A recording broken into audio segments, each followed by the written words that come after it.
This is the Osmium engine, handcrafted by me myself, maybe not as powerful and versatile as Unity, but it can still power small racing games, or whatever the fuck that is. The point I'm trying to make is that about half a year ago I decided to take a deeper dive into 3D rendering.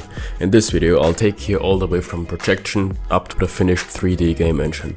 First things first, we have to figure out how to put the 3D point on a 2D screen. For that we use projection matrices. Now, I don't understand half of those, but what it really boils down to is that the X and Y coordinate get divided by their depth. For example, let's say this wizard right here is standing in the middle of the road.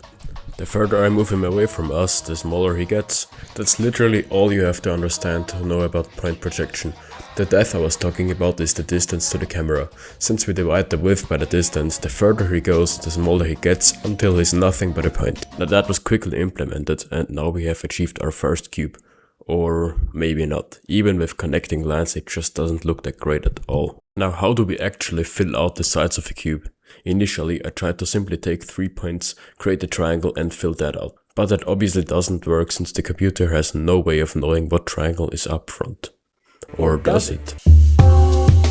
Well, the computer can actually know if we stop thinking in triangles and start thinking in pixels. Instead of asking what triangle is in front, we ask for each pixel on the screen what should be here. So we take a triangle, figure out which pixels it covers and fill them in.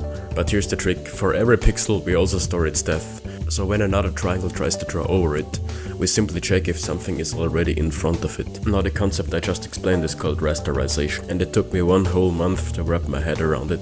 Now we can have geometrical bodies with colored sides, which is cool and all, but I want to add texture mapping.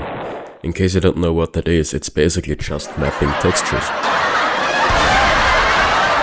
To actually map textures onto something, we don't really have to do that much work. We really just take our triangles, look what picture we're gonna map onto them, and then check for each pixel of the triangle what part of the image would be there. In all honesty, that's not 100% true, because that way all the edges look jagged. But explaining the full process would be way too boring and I'd lose my entire audience. But if you do want to learn about it, there are some quality papers in the description. Now I hear you say, choose. Dumbass. Did you seriously make a graphics engine for a cube with an image on it? And to that I would say, no. So naturally I went on to create a well-performing implementation to load more complex objects and display them inside the engine with no problems at all. It was a horrible idea. The big realizations I came to here were, number 1, that there are 7,000 different file formats that are all completely different from each other. I thought I'd just write one good implementation for .obj files, but newsflash buster, fuck you, they're all different as well. The second big drawback is that I'm not using any graphics API, so anything above a couple of thousand vertices will nuke my computer. Nevertheless, after a bit of tweaking around parameters and getting little, I did get it to work acceptably well, but only with .obj files, because they simply tell you what points you need, what triangles exist and what image should be on them.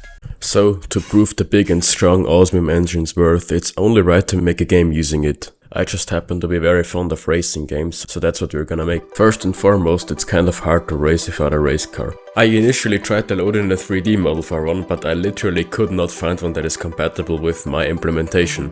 Lucky for me, the Osmium engine has super flexible support for defining all sorts of geometrical structures, so I simply assembled one from 4 cylinders as wheels, 2 cylinders as axles and 1 big box as the main body. That's just the easy part though. What makes racing games really fun is a nice and balanced steering system.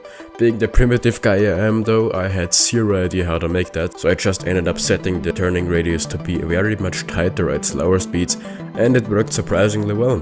When turning, the front wheels will obviously turn like normal, which was extremely easy to do thanks to the amazing wheel turning system of the amazing Osmium engine. I quickly put together a test map and look, I'm no insider here, but that's just looking like the current state of GTA 6 to me, am I right?